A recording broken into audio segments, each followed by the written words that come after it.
marketing, entrepreneurship, and all things small business.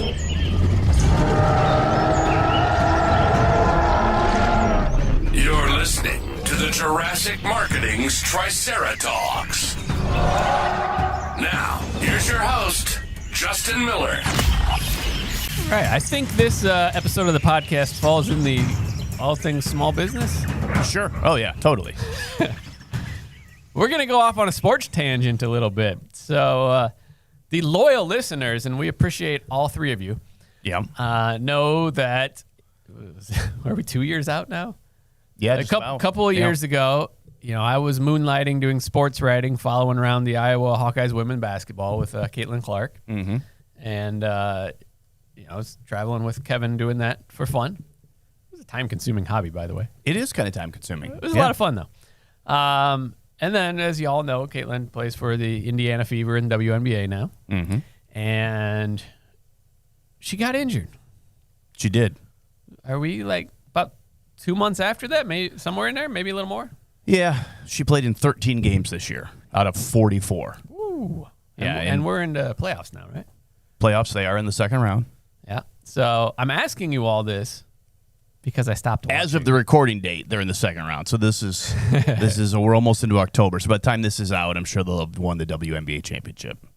Yeah. No, I mean, not gonna. Is that what your DraftKings account says? I stopped doing any kind, even the $5 bets. I'm like, it got way too frustrating. How do we get the sponsorship money for the podcast? You look into that for me. Okay? I will. That's brought to you by But seriously, I'm asking you because the only way I follow now is through the news and hearsay. So, did you give up watching game by game? Yep, I tuned out a little bit. Was it because they were losing or because she was not playing? Not playing. Because they immediately started losing, and she wasn't the only person. They've had 6 starters that have serious injuries or season-ending injuries this year. Yeah, I tuned in and watched a lot of the games in her first season there. Yeah, and then I probably slowly dragged. There's a lot of games. There's a lot of games in the season, so I slowly started missing them. And then since she's been injured, I don't think I've seen any of them. Okay. Which is interesting because we saw a lot of them damn things together. It's true. But I can't be alone. No. Now, there are a lot of viewers and a lot of friends and acquaintances I have that are now loyal Indiana Fever fans. Mm-hmm. Yeah, you're wearing the Hawkeyes thing there. So. Yeah. And they continue to watch despite her. And I find this interesting. Not that this is a bad thing at all. That just shows I was on the bandwagon a little bit. But the connection I had was a little more putting it together Midwest with the Hawkeyes and that connection. And that switched then, obviously. Yeah. Then all of a sudden I don't know any of the other players. And I got to know a few of them as they went through the season. And you get the stories, around Cunningham and Lexi Hull and stuff. And we saw them when they played at Carver in Iowa. That's right. Yeah. But that was pretty much it for me. And it's not to say I won't tune in again. It's just that there's a lot of things competing for attention. And that one fell down on priority list. And part of it was, the star that had a connection tied to my experience was gone. Now, you continue to follow. I do. I did slack off quite a bit once she was hurt because she got hurt twice. She got hurt, came back, played a couple games, got hurt immediately again, and then stopped playing. I did kind of slack off where I wouldn't watch games live. I would be like, oh, they played 2 games. I'd go into the app and I'd watch them. I got irritated because they started losing. But then I came back about halfway through the season, right before Sophie Cunningham got hurt again. It's interesting because I also now am watching other WNBA teams. Yeah. I would in a million years never thought that I would still care about other women's basketball, but I've got into some of the storylines, some of the player storylines. Which I did out the gate. I watched Kate Martin play several of those games. I did follow her this year with the Valkyries because she's no longer in Vegas. Not as intently as I would have liked to. I only went to 1 game in person this year versus last year where I went to 7 or 8 Fever games. And I've watched a couple with Paige Becker since she's been in there. Yes. But again, it's all tying back to these are the people we saw during. Well, and you think about that when we went and covered the Final Four, Caitlin's senior year, we watched Paige Becker's player when they played Connecticut. So it is one of those things where there are certain names that, and you can point to, I don't have them pulled up, but WNBA TV viewership went down 40% when Caitlin Clark got injured. It's back up significantly higher now during the playoffs, oddly enough. Suddenly everyone's a W fan again. But even if they're down 25% at this point, they're up 400% from 3 years ago, so they're still killing it. Yeah, and that's really the point I was getting to. And there is a business angle on this, so thanks for hanging in there. Although we will talk more about the sports. So I was listening to a podcast, and I can't remember whose podcast it was, but Dave Ramsey released the episode as a special edition on his EntreLeadership podcast, and it was him and John Maxwell was in there and a couple others, and I feel really bad. I don't care about them, but it's not relevant to this point. And they were talking about, it wasn't the main point of it, but as an aside, they were talking about A players. Okay. Yeah. A player team members. Yeah. And sports isn't always a perfect analogy for business. I don't buy into like the star player gets to make all the rules and stuff. Like in sports a little, you know, you and I both know like the coaches are like, well, it's Caitlin Clark. You got to let her take these ridiculous shots. Sure.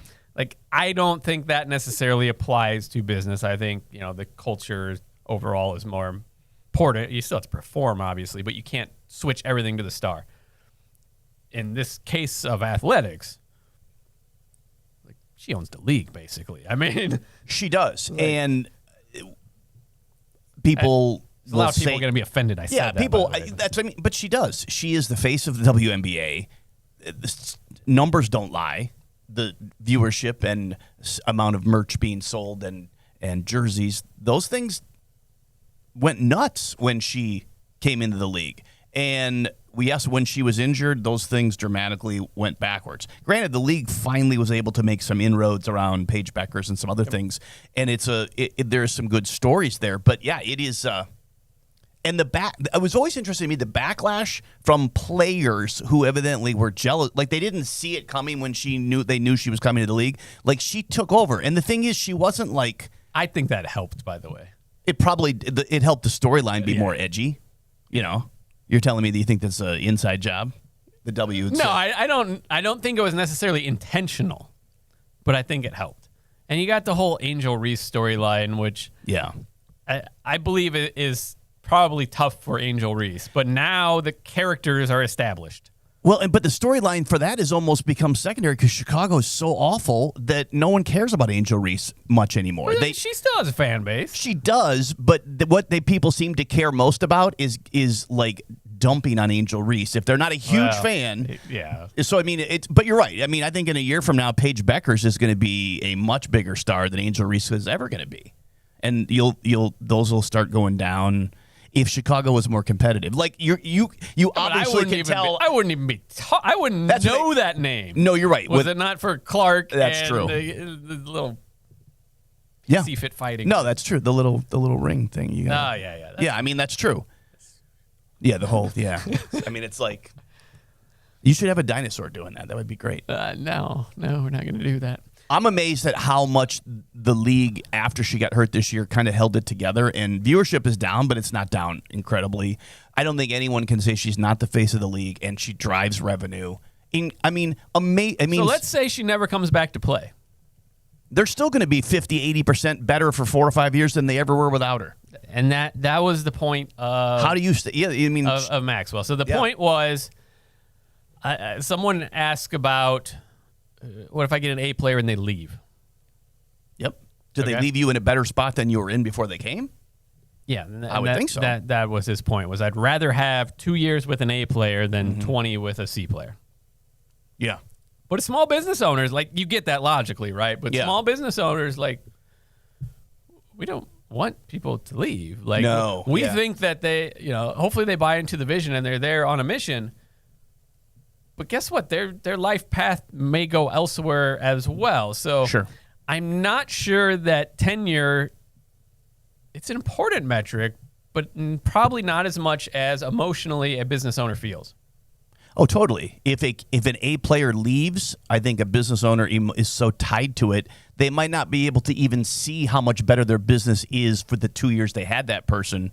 All they're going to think of is, well, now we're doomed. Oh, there's going to be some ripple for sure. But that's what I mean. You would, so yeah, WNBA, like, yeah, if she's not there, I probably watch 4 games a year at that point. Yep. More so when you happen across them. It's 4 more than I'd watched before, and there's a lot of people that are going to still watch every game of the teams they've become fans of. Mm-hmm. So, think star sales rep. Yeah. Has all these accounts that love them. They move on for one reason or another. Hopefully they didn't do something to get terminated, but it doesn't matter. They're no longer with the company. Mm-hmm. What happens? Hopefully the business has built up enough relationships that they're going to keep those, and you're still in a better spot. You're going to lose some accounts. Yeah.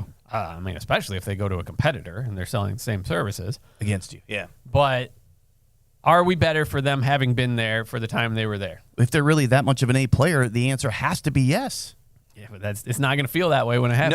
No, that's what I mean. You're not. How do you? But as an owner, then how? I mean. But on the flip side too, I think we keep and tolerate B and C players longer than we should because of the opposite emotion. Like we want the big happy business family. We want them tied in. Like this and somehow means more. We think we can get them to be an A player. Not necessarily. Okay. That's a different category. That's A potential. Well, but dive into the ABC. To me, as a small business owner, either you can do it or you can't. I guess I've never categorized it at ABC. But is it a thing where if you're a C player, can you even become an A player? Probably not. No. Yeah. If you're a B player, is it just the right environment? Or, are A players in and of themselves? All we really want is A and A potential. Yes. It doesn't mean everyone's going to be that. You might have some solid B players, and that is what it is if they fit in where you need them and they fit the culture and everything. Mm-hmm. Everyone's got to be a cultural fit, or you're going to be running a circus before you know it. But people are going to come and go. Yeah. Like going back to the business that you purchased from me, which most of the staff there was part-time. The event business, by its very nature, the vast majority are part-time. There are some full-time people that keep the companies going, and then there's like the massive force that comes in on the weekends. Mm-hmm. I believe there was over 100 heads through those doors. In what? It was a very decade? Yeah, it was very close. That's crazy. And I have maybe had 20 in the almost 8 years I've owned it. Yeah, and I don't remember them all. How could you? You probably remember the ones that were trouble, or the ones that were really, really good, and the ones that were really, really not good. I remember the ones that left in a dramatic fashion, which thankfully I can count on one hand, even after 10, 20 years in that business. And I do. I remember the ones that became key, and they were those A players, and they left us in a better spot despite having different ambitions. Yeah. And it's really tough to look at a job and say, this is a stepping stone for someone, and that might be okay. Sure. I want someone that's going to come in, be an A player, grow themselves, grow the company with it, and continue to grow in importance. And it's just not in the cards for everyone or every position. True. Yeah, every position doesn't. Sometimes it's just not going to work. I've had some of those 20 or so people that I've hired since I bought your business have gone on to open their own businesses. Oh yeah. Like, what am I going to do? Be like, you can't do that? No. It's like I'm sad you're leaving, but in a way, I'm happy for you that you're going to go out and take on all of the responsibilities that I've done and be crazy and all that. But it's like sometimes you're just like, all right, more power to you. Well, yeah, and if I'm being honest, then we lose an A player, yeah, that hurts. Also, if I'm being honest in recruiting and hiring, I like to think that I've become a more mature business leader. But if I see this pattern of job moves every 2 or 3 years, it's tough to wrap my head around that actually might be an A player, and that 2 years might be worth it. It's tough to wrap my head around that. Yeah. Because you want someone that's going to buy into the dream and the vision and the mission, and just be side by side with you and realizing that, I mean, you have the data there that this is probably going to part ways at some point. Which is interesting because the flip side for me, because I have a couple small businesses and none of them together, and none of them individually make me enough money to like make a living. So for me, I'm not sure I wouldn't be okay with a super A player knowing I'm only going to have him for a couple of years. Maybe it's a DJ who's in college because you're going to really help me raise that boat for 2 years and then we'll come back to somewhat normal. So, but you're right. If they were a full-time person, like for me, I think maybe I could have that, and I've seen it where it doesn't kill my business. But I can see in your spot, if you had someone in operations or whatever that was this A player and they leave, it's going to be really hard to think about how great you have it now since when they got there, because now you're like, what am I going to do? Well, even in that business, it was tough. So, yeah, there was a natural progression, and there was a predominant age of someone that was late high school or college, and geographic and career-wise, the part-time job was going to get the boot eventually. Mm-hmm. And there was a tendency to want to hold on to that person as long as possible. Sure. And, we can bribe them with more money. Yep. And, we did have people that were traveling hours to come work for us. And, there was a tendency to do that. So I certainly fought against the tendency for them to, quote, graduate out, if you will. Sure. And they made good money, but... yeah, at a certain point. But at a certain point, no matter how much you pay them, they're not going to do it. I've learned that too. Like at some point, you're like, no, I've graduated. I'm going to go get a real job now. I can't DJ for you on the weekends. Yeah. Or whatever it is. And then you find your A player that has their real job and this fits into it. True. Those are my A players now, and I don't have to rely on them. I'm not their only source of income, so I don't have to worry about them. They're not going to Kohl's to work the holidays, So they're going to the USPS to get that holiday money. That's true. They are. Because it gets busy. It gets busy at the end of the year, from what I hear. That's what I hear. Mm-hmm. Believe it or not, they work 7 days a week at the post office. They work hard. They're always working. The lights are on. We closed, but they're working back there. That's right. The lights are on back there. Yeah. I don't know. Postal holiday. So do you think then for the WNBA, if Caitlin Clark never comes back, the league is better off than they were before? I believe it is. I believe it will hurt, and they probably haven't accounted for that in their growth plans right now. I don't even know if they have.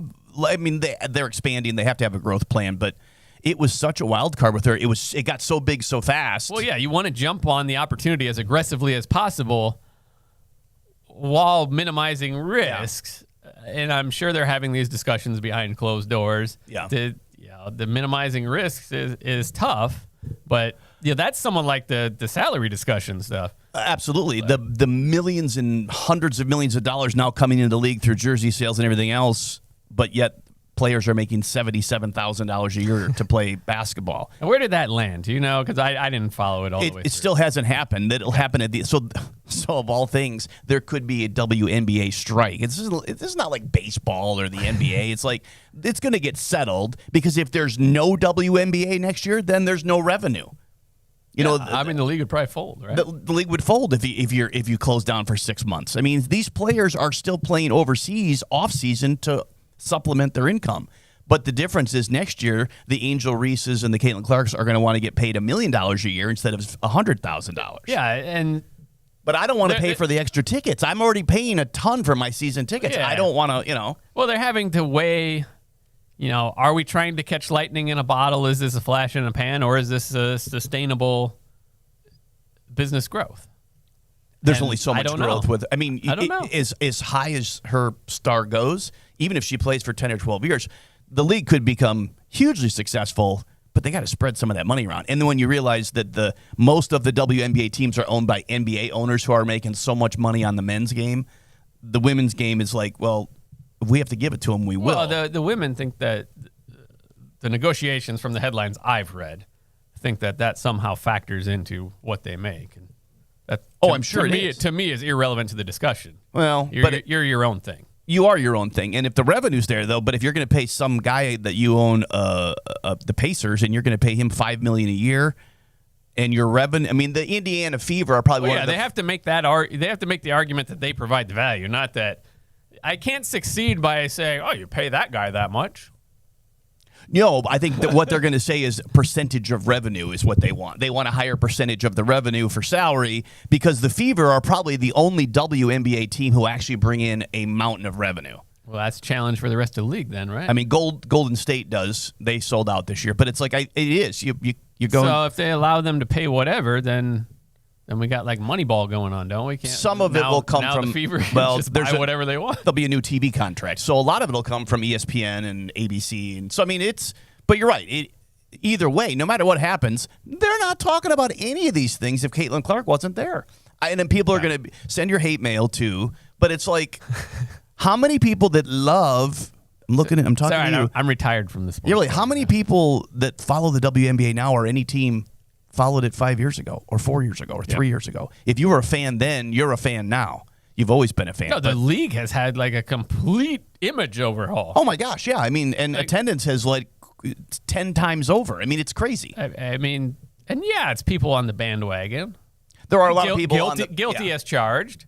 Well, but Caitlin guess Clark, what? The bandwagon's a business. It's a business. The Hawkeye gear, the 22 jerseys, it is a business, and that's great. But how long can you sustain that if you don't bring in other stars? I don't know. What they need more A players, right? I think you do. Or is Caitlin Clark such an A+ player? That anomaly for sure. She's an anomaly that for how many 4, 5, 10 years because I could see. And hold on, it's not 100% like her ability. She's an amazing player, and she is top there as well. But there's also this aura that has. There is the aura that became who she is. Is she the greatest player ever? Probably not. Maybe, but we were trying to figure out: is this going to be the female Michael Jordan? Yeah, I think she could be if she stays healthy. But which is the aura. It's not like, this is the best player in the league. It's the aura. Exactly right. And when they lose that, now we're just back to a good entertaining league. Look at Nike and the places that she makes her real money have marketed the hell out of her since she got hurt because they don't want to lose that image. They want to make their money back. I think she is such an anomaly. She could carry the league. They could have less A players meaning like aura and reach. But there's no doubt about it. We'll call them celebrity players. Celebrity players. The league has raised its profile so much higher with her that even now, if she's never plays again, the league's in a better place. Period. How long that'll last, I don't know. Probably longer than your Starbucks over there. It's gone. It's gone. I guess that means the episode has to wrap. It's over. It's over. Look at that. But yeah, I mean, bottom line though, will a star leave you in a better spot than you started? Yes. Will it hurt? Mm-hmm. Yes. Should that prevent you from bringing them in? Probably not. No, I don't see why not, unless they torch the place on the way out, which I can't imagine an A player is going to do anyway. Yeah, I don't think they would have got to where they are. To where they're at. But sometimes it looks that way on the resume. Oh, sure. Is that because, like you had said earlier, if they move every 2 years, you might think they're trouble, when in reality, they're just looking for growth. Yeah, if I see someone every 2 years on the resume, I'm thinking, best case scenario, I got 2 years. How long does it take to get them up to speed? What's that look like? Knowing I'm going to have to replace them in 2 years. I mean, there's a lot that comes along with that. But at the end of the day, if it's the right person, it's the right person. And hopefully we've had enough business spin on this topic that both sports enthusiasts are, mad at our assessment, and the business owners. We should have been wearing 22 jerseys today. We should have planned that out better and had Caitlin Clark gear on today. Yeah, we could have her as an AI guest. We probably could, but I digress. Hopefully you got a business lesson out of there. As always, any topics for podcasts, let us know. And if you want to join us, email Justin at JurassicMarketing.com. We'll get you on if appropriate, and we will see you next time. Thanks for listening to the Triceratops podcast. Be sure to subscribe and leave your comments. For more information on how Jurassic Marketing Direct Mail can help grow your business, visit JurassicMarketing.com.